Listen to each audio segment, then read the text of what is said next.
was about, except that it was written by a woman of color, and it was essentially about a woman of color and the struggles that I don't know anything about. The book, it's about a young woman named Imani, who she's about 17, 18 years old, and she is of African American and I think Puerto Rican descent. That obviously not my heritage, and I thought there were some really interesting aspects that I learned about how people within communities can even see people within their own communities because of their ancestry, but we're not going to get into that just yet. The crux of the novel is Imani is a teen mother, but she's also trying to survive high school and trying to get through her life.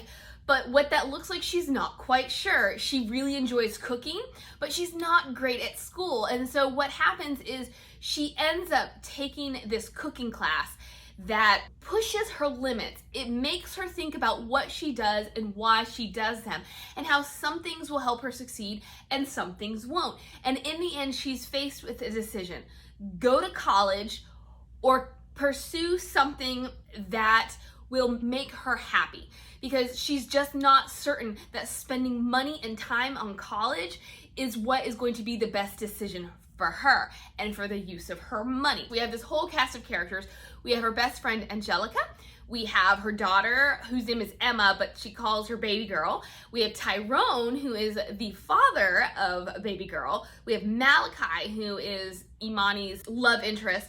We have Imani's grandmother, Buela. We have her father, Jose. And then we have a couple of teachers and kind of mentors that get her through her journey. I will say, the only negative that I had about this book, actually, before I even get to the negative, I want to talk about how impressed I was at Acevedo's writing and her narration. I, throughout this book, kept thinking, wow, this is a really good narrator, because she has the accent and the attitude to get you through this with the right impression. And I learned at the end, she's the narrator. Those are writer goals for me. If I can narrate my own book, fantastic. But what would be even better is if people actually said, this is amazing. Because if you've listened to my review about Alana, you'll know that I really enjoy Tamara Pierce's writing, but I don't particularly care for her narration skills. So it's really uplifting and encouraging to know some writers also know how to read. In any case, the one problem that really got to me was there came a certain point in the book, because as I mentioned, Imani takes a cooking class at school. And part of this class is this ability to go to Spain for a week, like an immersion experience. Well, they're in Philadelphia and they're not the wealthiest school. They're a charter school, but the kids at the school aren't necessarily wealthy. And so it's raising money to enable these kids to go on this immersion program. And Imani is put in charge of the fundraising committee, and she decides, hey, why don't we cook for this benefit that is held every year? The money can go towards our class. And so by the time that this benefit comes around, I think it was actually the midpoint, I was almost expecting, not necessarily ready, because there were quite a few plot points that hadn't been tied off, but I was actually expecting that to be the end of the book, because you get a lot of resolution. You get Imani realizing that she can take care of things. You get her kind of having a better understanding about what she wants to do with her life. You get closure on some family matters. And then the book just kept going. Granted, I was cleaning while I was listening to this book. And for me, cleaning is a love-hate relationship. I'm extremely OCD and type A. So if I'm gonna clean, I'm gonna clean to my fullest extent. But the situation in which I was cleaning required basically my exact skill set, and it was not fun. So some of my mentality was, I was already irritated because of the extent of detail in which I had to pay to my job, my task. So when I got past that midpoint, I was kind of like, I'm ready for this book to be over. However, I really did enjoy the rest of the novel because it explored more of Imani than I was expecting. I will say that my other small issue. And it is really small, and it's more of a personal issue than anything. So Imani got pregnant, obviously by accident. Not many teenagers get pregnant on purpose, but she'd gotten pregnant on accident, and because of that, she did not like the backlash that came on her reputation. And so she was very stalwart about her relationships, about getting people to understand what kind of person she is not. And so she didn't do a lot of dating. Actually, she didn't do any dating. Her life was school, her family, her daughter, moving forward and making something of herself. And so when she meets Malachi, she's like, nothing. Like, we're not even friends. Don't even go there. But by this midpoint, she is opening herself up to a relationship with him. However, when they're in Spain, she's like, you realize I'm not going to sleep with you, right? But then they have this moment where she kind of loses control. And on one hand, I guess this is natural. Like, this is what happens with teenage hormones, and you put people together in certain situations. And they don't have sex, but she starts crossing boundaries that I thought she had set for herself, and only moments before had told him, look, none of this is going to happen. And then when she puts a stop to it, she said, well, even though we're not going to have sex, there are other things we could do. And so for me, I guess not only was it a personal issue, I think it was sort of a characterization issue where she had set herself up to be someone who wasn't gonna put herself at risk. She wasn't gonna put her reputation at risk, let a guy think that they were gonna get more than she was willing to give. And so not only did she set herself up that way, but then she had said, look, none of this is gonna happen. But then after this moment of passion, she's like, well, actually, like, maybe I'm gonna give on some of that. Only for, after they come home from Spain, she says, I mean, we kind of cooled our jets. Like, not that they had decided to go their separate ways, but that they weren't hot and heavy. That's something you would expect a couple to do after they have hot and heavy moments where they kind of establish themselves as a couple, that they just continue on that forward momentum where they didn't. So that bothered me because I didn't understand it. I didn't understand why it was there if it wasn't going to continue to play a part. If she's going to say no, why does she then say maybe? And then further on, there's nothing at all. And so it was just kind of confusing. But other than those 2 points, I thought this book was fantastic. I really liked the demographic that was represented here, because not only was it a minority, actually it was like 2 minorities because of her dual heritage, but it was also about people who, or girls who are single mothers, who are not extremely wealthy, who aren't that great at school, and so they have to figure out an alternative way to get themselves through life. It's like with writers, we write what we know, and as readers, I think we do the same thing. We kind of read what we're comfortable with, what we know, what we like. But yes, this experience in getting outside of my box was so much better than I could have ever expected.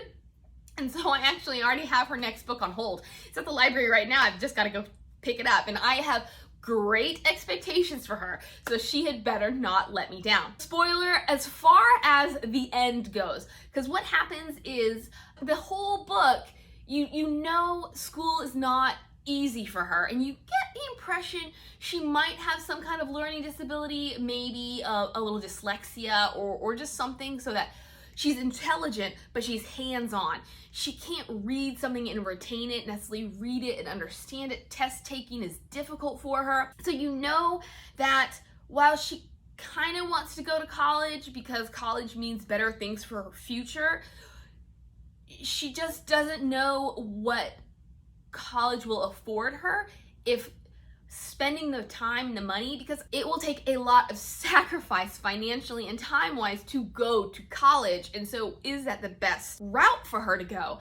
And what we learn is that she decides to do part-time college and then part-time work at a restaurant, because at that midpoint benefit that they did, the owner of a local restaurant had given her card and said, if you need a job, let me know. That is what ends up happening. She also has some development with the father of her daughter, because I mean, I guess I'm a little confused confused as to the nature of their relationship. It seems that in the beginning, he pursued her because he really wanted something with her. And then kind of once they had sex, he showed his true colors. And then after that, she saw the truth behind who he was. I guess she wasn't his only girl. Yeah, I don't really know how she feels about it, I guess. Like, I think there's a bit of bitterness, but I don't know how she feels about the relationship or how she felt about him and wanting more, except that, of course, she felt used. But the positive repercussions of their getting pregnant is he's not a deadbeat dad. So even though he wasn't the best boyfriend, he's a really great father, although he comes from a wealthier family. And so, of course, there's a lot of pushback from his parents early on, being like, this is not our kid's kid. And then they wanted a paternity test, and then they don't, from what I gather, they don't help financially, or they don't help enough financially, which I don't understand, because legally, isn't he supposed to help financially?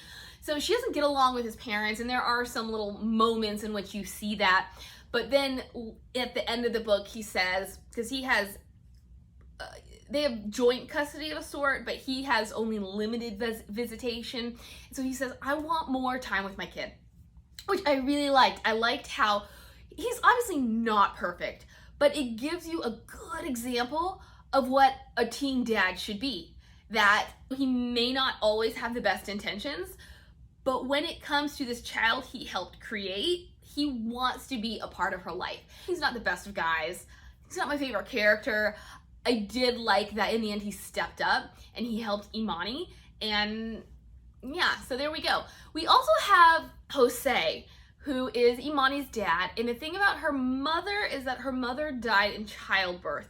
And I guess if there is something else that I wanted more of, it would have been her mother, because she does make some pointed references as to how life would have been different with her mother and how much, I guess, she wished she'd had that figure. Even though she had her abuela, and her abuela was a fantastic maternal figure, you do get the sense that the mother played a really important part in Imani's life, even though she wasn't around. And so I would have liked a bit more development on who the mother was.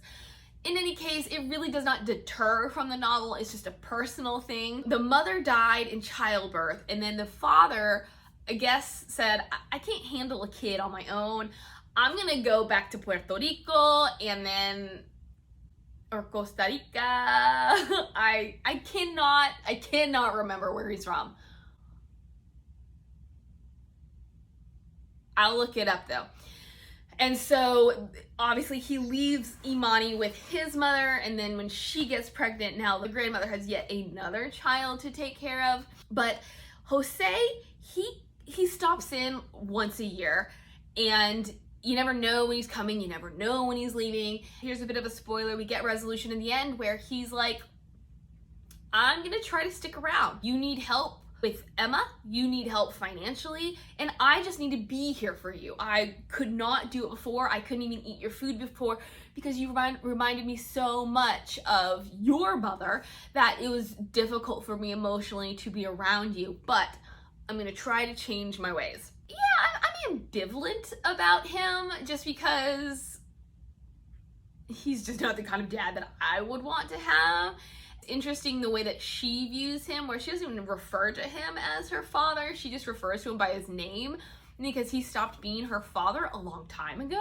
I will say that my favorite part of this novel is Imani's cooking ability. Every so often, I think there are sections. I should remember this, but I don't. Yes, I think the book is divided into parts, and then each part is headed by a recipe.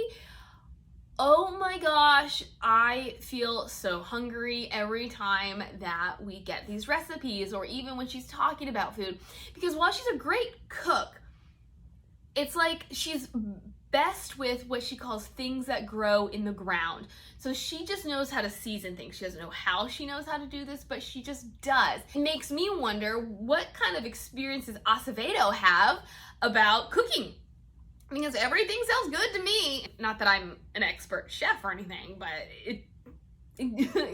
I think It's like with any really well-written book that feels really easy, the easier it is, the harder it was to do. I wonder what kind of effort went into making me believe in Imani's skill.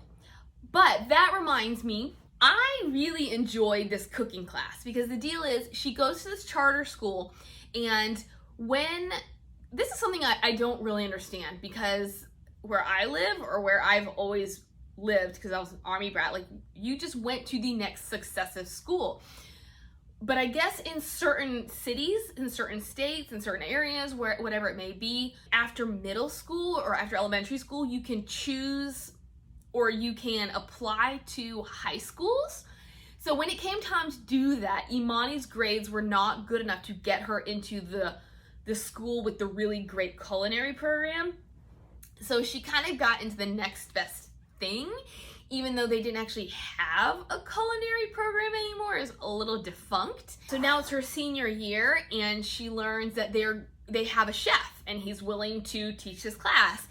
She doesn't know if she should do it or not, because she has so many responsibilities that having her current schedule with study period would be better for her educationally, but having this cooking class would enrich her life.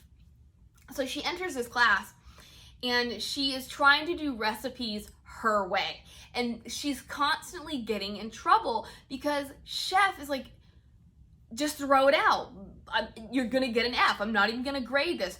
And she just doesn't understand why he reacts that way. And he's like, look, you have no idea what the customer is expecting or what you owe the customer. If you just put stuff in there that they don't realize is in there, and then they're allergic to it, you could get into trouble. Or if you tweak, I guess if she's a line cook or something, and there's the sous chef or whoever's above her, and then if she tweaks their recipe, it's basically an insult to them. So yeah, there's just all this cooking know-how that she doesn't know about. And so she is on the verge of quitting.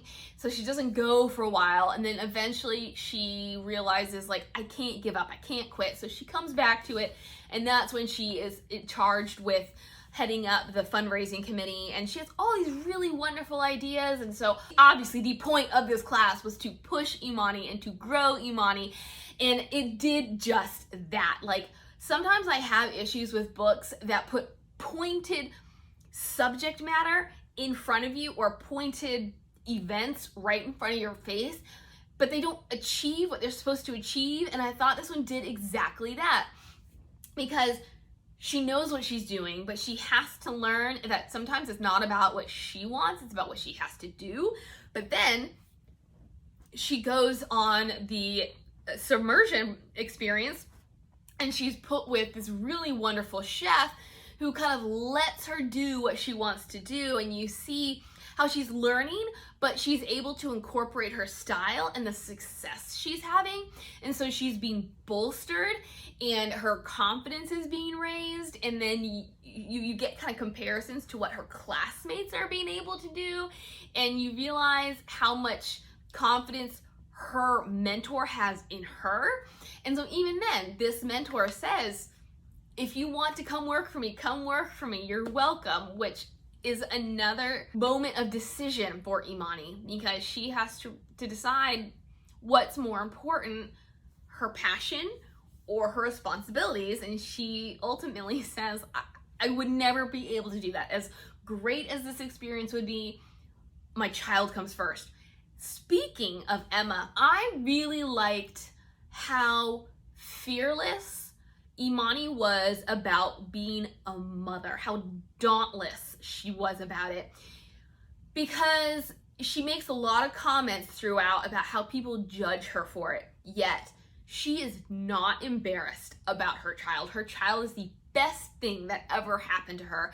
And I don't know if that is the common school of thought, or even when Imani, she realizes how much responsibility she has and how much being a mother takes away from a normal teenage life, yet that is her top priority. Whereas I feel like a lot of teenage parents almost blame the child or they're bitter about what they've lost, but she feels like Emma enriches her life. And I enjoyed that perspective so much, because again, I'm a proponent of writers and of novels that are good influences on the reader, because that's what we do. Everything we put on television, everything we put in print, everything we put in front of somebody else will influence them in some way or another. And if we give them poor role models, how are these kids ever going to learn how to live or become better people? So I really liked how Imani said, you know what? I made a decision.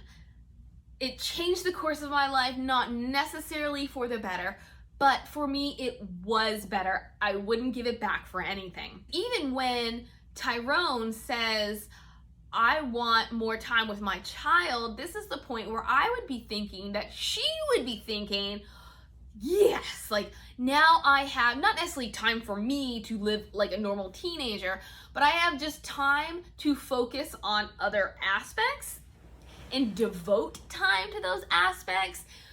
But she is almost loath to give him that time because she's going to miss her child so much. It's not even, I don't want him to have time with my kid because I don't like what happens when she's with him. It's, this is my child and I hate to be away from my child. So I thought that was an unexpectedly positive aspect, especially because I didn't know she was going to be a teen mother. So I picked it up. I don't regret it. And it is one that I will probably keep coming back to, even though I missed parts because I think I erased certain tracks. But what you gonna do? I didn't miss enough to not understand what was going on. I just missed enough to know that I missed a couple sentences or a paragraph or the opening to the chapter. Something I really wanted to talk about, I'm glad I remembered, is, as I said, Imani is partially Puerto Rican, which I looked it up, so that is what it is, Puerto Rican. And this is something that I really appreciated was included in the book, because there's a point where she's talking to Malachi. I wasn't really sure how to picture her, like what her ethnicity is, because she seems really influenced by this Puerto Rican side. Yet, if you watch baseball, there are a lot of African American ball players who aren't American. They are Hispanic. And so I wasn't sure, I guess skin color wise, like was she more Hispanic, like the typical Hispanic coloring, or was she more of the black Hispanic coloring? And so yeah, Malika comes over and he's like, so are you, I forget the exact wording, but he was asking kind of what kind of a black girl is she? And she's like, what is that supposed to mean? And I'm asking the same thing. I'm like, what is that supposed to mean? I guess something about her hair wasn't typical to an African-American woman. So he just assumed that she had some kind of mix, I guess, which I'm still unclear about this. So if you can explain it to me, I would love to know what this all means, because I'm thinking, I'll go technically, I guess you're not African American if you're Hispanic. So I guess that would mean the black Hispanic black, or I don't know. So yes, if you can please educate me. She went into this explanation as to, you know what? I am a black woman. I am an African American woman. Yes, this is part of my heritage, but that doesn't take anything away from me being a black woman. Both of my parents were black. One just happened to come from Puerto Rico. I appreciated this explanation because I never knew that could have been a point of contention. Not that it was a point of contention for him. He wasn't coming at it from a negative stance, although she was like, excuse me, what do you mean? And but for me, it just wouldn't have occurred to me that there would have been any kind of differentiation, that anybody would have seen her as something different, especially if both of her parents had darker skin coloring. So, I mean, I don't know, maybe it's something about her accent. I liked that this was not a preachy book. It doesn't matter who the writer is, what the subject matter is, there can be a lot of preach going on. I like that Acevedo came at it from, a straight up storytelling angle. This is my character, these are her struggles, this is her background, and I'm just gonna bring them to you in a way that's enjoyable, but is also informative. It's not gonna be like, this is a better way of life, or this is a better way of life, or this is the kind of person that you have to be and able to succeed in life. It was just like, these are the challenges, these are the facts, we're gonna mix them all together, and we're gonna get something great in the end. If you have read this book, please let me know your feelings. I've never heard anything bad about it, so if you have something bad to say, keep it to yourself. If you have some thoughts, what were your favorite parts? What were your least favorite parts? What did you feel educated you, or made you think more, or changed your mind about something, or made you want to make different decisions about your reading habits? Let me know and we'll talk. Until next time, bye.